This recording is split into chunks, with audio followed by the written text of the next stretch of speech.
Hello friends, स्वागत है आप सबका फिर से मेरी चैनल पे इन्वेस्टमेंट पाठशाला पे।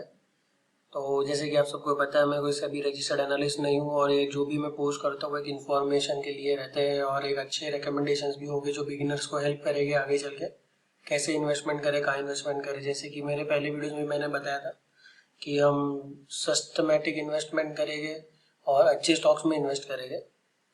तो जैसे कि आज मैंने डिसाइड किया है कि मैं मेरी चैनल इन्वेस्टमेंट पाठशाला पे एक और अच्छा स्टॉक्स, क्वालिटी स्टॉक और सिस्टमेटिक इन्वेस्टमेंट करने की राय दूंगा। तो ज़्यादा टाइम वेस्ट नहीं करेंगे और बिगिन करेंगे। तो आज का मेरा जो स्टॉक है वो आपको ये पिक देख के ही पता चल जाएगा। जैसे कि आपको दिख रहा है कि ये रेलवे का पिक है और स्टॉक भी उसके रिलेटेड ही होगा। तो अभी जैसे कि हम सब लॉकडाउन में हैं और सब घर के अंदर कैद है, तो हम यही प्लान कर रहे हैं कि कहाँ जाए, कहाँ घूमने जाए। कुछ ना कुछ तो प्लानिंग कर रहे हैं, जैसे दोस्तों के साथ बैठे हो गए, फैमिली में बैठे हो गए। तो जब हम प्लान कर रहे हैं तो हम किधर भी घूमने जाएंगे, तो हम इंडिया में किधर भी घूमने जाएंगे, सबसे अच्छा एक मोड ऑफ ट्रांसपोर्ट हमारे पास रेलवे ही है। और जैसे इंडियन रेलवे वर्ल्ड में सेकंड नंबर पे सबसे बड़ा रेलवे लाइन है और एक इकोनॉमिकली भी सस्ता पड़ता है हम अगर रेल से ट्रैवल करते हैं, और अच्छा भी होता है। तो जब भी रेलवे से ट्रैवल करते हैं तो हम मोस्टली जाते हैं ऑनलाइन बुकिंग के उसमें, और ऑनलाइन बुकिंग होती है आईआरसीटीसी से। सो यहाँ पे आपको दिख रहा है आईआरसीटीसी, वही हमारा फर्स्ट शेयर रहेगा आज के दिन का। तो आईआरसीटीसी का बुकिंग ऑनलाइन होता है और जब भी हमको रेल का कुछ भी बुकिंग करना है, रेल रेल टूर करनी है, कुछ भी करना है, तो वो आईआरसीटीसी की वेबसाइट से ही होता है। मोनोपोली बिजनेस है और किसी के पास ये और कोई भी ये फैसिलिटी नहीं देता। तो बेसिकली मोनोपोली बिजनेस, और यहाँ से भी उनकी बहुत अच्छी इनकम आती है। और साथ में कंपनी का जो केटरिंग का बिजनेस है वो भी बहुत बड़ा है। ट्रेन में जो भी केटरिंग का सर्विस चलता है इन्हीं की मोनोपोली होती है। स्टेशन पे भी मल्टीपल उनके अलग अलग जगह पे स्टोर्स है, तो वहाँ पे भी उनकी मोनोपोली होती है। कंपनी भी टोटली डेट फ्री है, कंपनी में ₹0 का डेट है, तो वो भी एक बहुत अच्छी बात है कंपनी के लिए। सो यहाँ से हमें क्विक देखेंगे, कंपनी के फंडामेंटल्स पे जाएंगे। तो जैसे कि ये स्क्रीनर करके ऐप है, मैंने पहले भी मेरे वीडियोस में बताया है कि ये स्क्रीनर है बिगिनर्स के लिए है, जो कि बहुत इजी रहता है समझने के लिए यहाँ पे।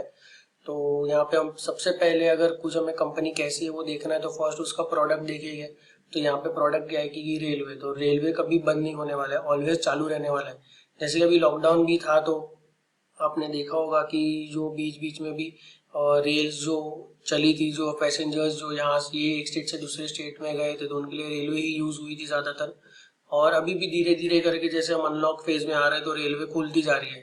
तो जब ये ओवरऑल खुल जाएगा, क्योंकि ये रेलवे की डिमांड हमेशा रहने वाली है, जब तक हम हैं तब तक रेलवे का डिमांड होने ही वाला है। तो आगे चल के भी इनका बिजनेस होगा और यहाँ पे सेल्स तो बढ़ने ही वाला है, प्लस प्रॉफिट भी बढ़ेगा। तो ये स्क्रीनर पे हम यहाँ पे देख सकते हैं कि नेट प्रॉफिट का अगर हम कैलकुलेशन देखें, हालांकि ये स्टॉक को लिस्ट हुए अभी तक 1 साल भी नहीं हुआ, पर यहाँ पे हमारे पास 2015 से जो डेटा अवेलेबल है उसमें हम सेल्स को भी देखें तो ये फर्स्ट कॉलम सेल्स का है, तो यहाँ से कंटिन्यूअस सेल्स बढ़ते जा रहा है।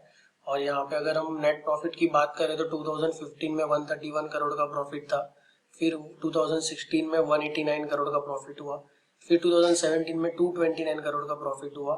ऐसे चलते चलते अगर आप मार्च 2020 में देखते हो तो net profit after paying all the tax and everything 529 crore का है। तो ये बहुत अच्छा एक, अगर हम देखें तो बहुत अच्छा नंबर है कि 5 साल के अंदर अंदर कंपनी ने जो प्रॉफिट किया है वो मोर देन 100% होने लगा है कंपनी का प्रॉफिट। तो जैसे मैंने आपको पहले भी बोला था कि जैसे कंपनी परफॉर्म करती है वैसे ही कंपनी का स्टॉक परफॉर्म करता है। तो जैसे कंपनी ने अच्छा प्रॉफिट किया है वैसे आगे चल के स्टॉक भी अच्छा परफॉर्म करेगा ही करेगा, और अभी भी कर ही रहा है। हालांकि ये क्वार्टरली रिजल्ट थोड़े खराब आए थे, जैसे कि हमें ये क्वार्टर रिजल्ट में थोड़ा कंपनी को प्रॉब्लम हुआ था कंपेयर टू लास्ट क्वार्टर, तो वो एक थोड़ा अच्छा नहीं था। बट फिर भी अगर हम ये देखें कि कंपनी फंडामेंटली बहुत ज़्यादा स्ट्रांग है। यहाँ पे हम चार्ट देखते हैं पहले कि जैसे कि जब कंपनी लिस्ट हुई थी तब ₹320 के अराउंड कंपनी को लिस्टिंग ये प्राइस था, बिडिंग प्राइस था, जहाँ पे आईपीओ में अगर किसी को ये शेयर मिला होगा तो ₹320 के, ₹350 के रेंज में मिला होगा। उसके बाद जब कंपनी ने लिस्ट हुआ वही दिन पे बहुत एक जबरदस्त लिस्टिंग हुई थी और वही दिन पे ऑलमोस्ट 734 तक आ गया था। और फिर वहां से भी अगर देखे तो कुछ वेरी स्मॉल टाइम में, अगर कंपनी का रेट देखो तो नियर 2000 तक चला गया था। मतलब लिस्टिंग का रेट जो है उससे अगर कंपेयर करें तो समवेयर नियर 400% का रिटर्न है। और अगर अगर आईपीओ में आपको मिला है तो उधर से अगर आप कंपेयर करते हो तो 625% का रिटर्न है। तो ये आपको और कोई इन्वेस्टमेंट नहीं दे सकता। ये सिस्टमेटिक इन्वेस्टमेंट और क्वालिटी स्टॉक्स में अगर इन्वेस्ट करते हैं तो दे सकते हैं। हालांकि आपको यहाँ पे लगेगा कि 1 साल भी नहीं हुआ तो स्टॉक में कैसे बोल सकते हैं कि क्वालिटी स्टॉक है। तो इसीलिए मैं हमेशा फंडामेंटल्स चेक करने की राय देता हूँ। जैसे पिछले 5 साल में कंपनी का प्रॉफिट नियर 100% से बढ़ा है, 100% से भी ज़्यादा इनफैक्ट। तो वो स्टॉक पे भी रिफ्लेक्ट करते हैं ऑटोमेटिक। फिर यहाँ से वापस थोड़ा फॉल आया, स्टॉक में काफ़ी हाई चला गया था और यहाँ पे थोड़ा सेलिंग आया, थोड़ा फॉल आया। और उसके बाद जो फाइनली मार्च में जो लॉकडाउन लगा 26 मार्च को, वापस स्टॉक ने समवेयर लो बनाया 674 रुपीज़ के आसपास। फिर वहां से धीरे धीरे वापस थोड़ा पैसेंजर ट्रेन रन होना चालू हुआ, स्मॉल स्मॉल। अब ये सारे स्मॉल कैंडल्स देख रहे हो एक अपर सर्किट में, कंटिन्यूस अपर सर्किट लग लग के वापस स्टॉक का रेट 1479 तक आया।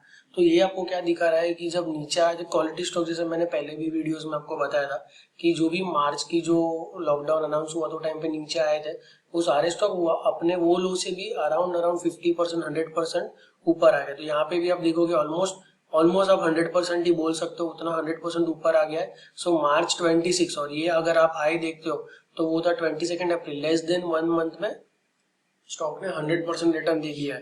तो ये सिर्फ क्वालिटी स्टॉक में होता है, क्योंकि अभी भी काफी ऐसे स्टॉक है कि जो जब ये अनाउंस हुआ था कि लॉकडाउन लगेगा वो टाइम पे काफी गिर गए थे और फिर ऊपर नहीं आए। पर अगर आप यहाँ पे देखोगे तो ये डेफिनेटली क्वालिटी स्टॉक्स, आप हर एक क्वालिटी स्टॉक ले लो, जैसे कि रिलायंस भी मैंने लास्ट वीडियो में बताया था, उसमें भी यही हुआ कि भाई इतना गिर गया और फिर वापस ऊपर आ गया। उसी तरह एसबीआई कार्ड अगर आप देखो, वो भी अभी अभी लिस्टिंग हुई है पर फिर भी काफी अच्छा परफॉर्म कर रहा है। उसी तरह एचडीएफसी लाइफ मैंने आपको बताया था। हाँ, हम यहाँ पे हालांकि अभी फोकस करेंगे। तो जैसे कि ये स्टॉक आप देख रहे हो with in a month, less than a month 100% return दिया है, उसके बाद वापस वही रेंज में चल रहा है। तो यहाँ पे अभी एक न्यूज आई है कि IRCTC is coming with OFS।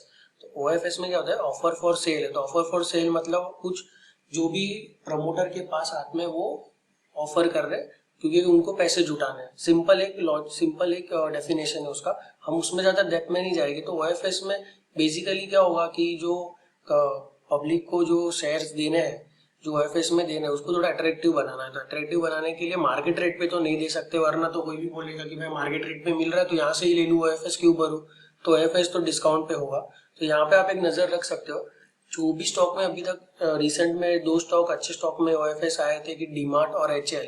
तो OFS आने के पहले क्या हुआ था, OFS आने के पहले ये दोनों स्टॉक में एक अच्छी तेजी आई थी और उसके बाद OFS लॉन्च हुआ था। तो जैसे कि मैं आपको HL का चार्ट बताता हूँ, तो आप यहाँ पे देख सकते हो कि HL में ये यहाँ पे ये जो मेरा कर्सर है, 26 अगस्त पे रेट समवेयर नियर क्लोजिंग आया था 1668, और फिर उस 27 अगस्त को OFS आया और OFS के रेट से हमेशा स्टॉक का रेट जो मार्केट में रहता है वो एडजस्ट करता है और एडजस्ट करके स्टॉक का रेट नीचे आ गया। तो वैसे यहाँ पे अभी एज ऑफ नाउ 752 चल रहा है, फिर वापस वो ऊपर धीरे धीरे आ रहा है। सेम अगर आप देखोगे डीमार्ट में हुआ था, तो आप डीमार्ट का भी देखो, समवेयर नियर फरवरी में OFS आया था। और यहाँ पे हम देख सकते हैं कि जब फरवरी में OFS आया था तब डीमार्ट का रेट भी, OFS का रेट था 2316। तो वहां पे मार्केट ने एडजस्ट किया और फिर तुरंत दूसरे ही 2-3 दिन में ऊपर आ गया। फिर सेम स्टोरी वापस रिपीट हुआ कि यहाँ पे 26 को जो हमारा लॉकडाउन का जो इफेक्ट आया था वहां मार्केट फॉल आया था और फिर वहां से वापस धीरे धीरे करके ऊपर आ गया। तो ये सेम अच्छे स्टॉक में ऐसा ही होता है। और यहाँ पे गवर्नमेंट ने कुछ कंफर्मेशन नहीं दिया है कि हम कितना OFS कितना परसेंट करेंगे, ये कंफर्म नहीं, ये एक पॉसिबिलिटी है government to sell 15 to 20% stake. और जब IPO आया था तब समवेयर नियर 12% का स्टेक बेचा था। तो OFS में 15 to 20%, मतलब अमाउंट तो बड़ी है, पर इसमें कैसा है कि क्वालिटी स्टॉक है। तो क्वालिटी स्टॉक में पब्लिक को ज्यादा, ऑलरेडी पब्लिक अट्रैक्टेड है, यहाँ पे पब्लिक को ज्यादा अट्रैक्ट करने की जरूरत नहीं है, क्योंकि तो ये क्लियरली हमें ये बताता है कि ज्यादा डिस्काउंटेड नहीं होगा, डिस्काउंटेड प्राइस कम ही होगा।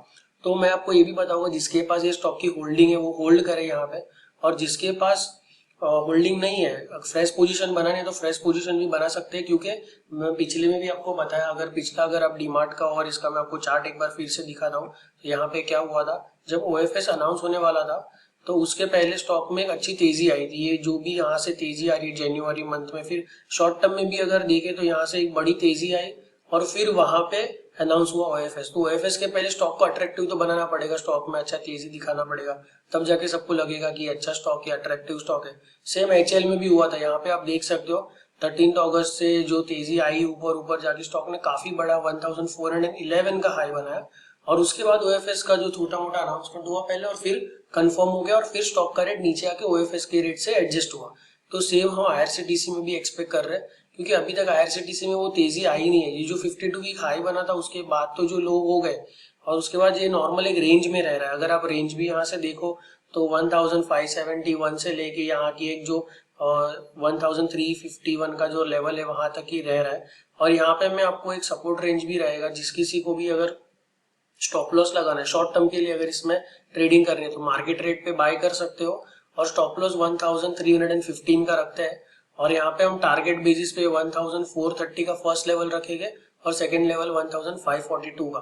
तो ये दो शॉर्ट टर्म के लेवल्स भी रहेंगे। हालांकि अगर शॉर्ट टर्म में आप कर रहे हो तो एक स्टॉप लॉस फॉलो करिएगा, और अगर आपका लॉन्ग टर्म व्यू है तो भले OFS जब लॉन्च होता है या न्यूज आती है तभी नीचे आ जाए तो तभी हम वापस एक बार इसमें बाइंग कर सकते हैं, क्योंकि ये मस्ट बाय स्टॉक है।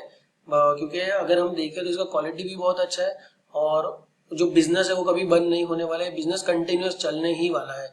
और ये जो OFSR है उससे गवर्नमेंट को भी जो प्रमोटर्स मतलब जो प्रमोटर उसकी गवर्नमेंट ही है, तो कंपनी को अच्छा खासा पैसा मिलेगा और अच्छा डेवलपमेंट भी होगा, क्योंकि आगे जाके स्मार्ट स्टेशन एंड ऑल बनने वाले हैं, तो इसमें कंपनी को और ज्यादा बेनिफिट होगा।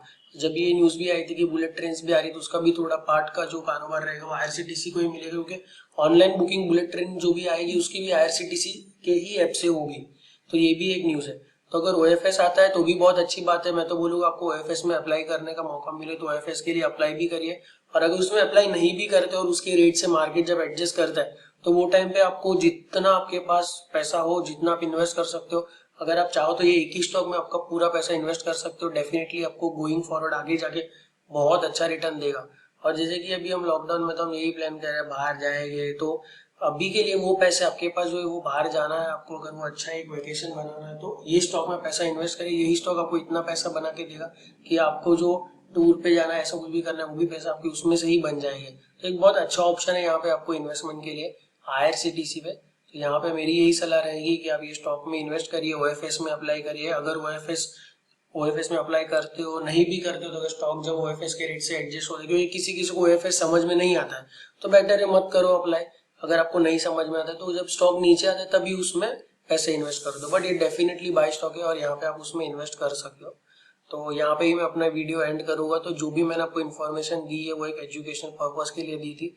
आशा करूंगा आपको वीडियो अच्छा लगा, और अच्छा लगे तो आगे चल के लाइक करिए, कमेंट करिए और चैनल सब्सक्राइब करिए।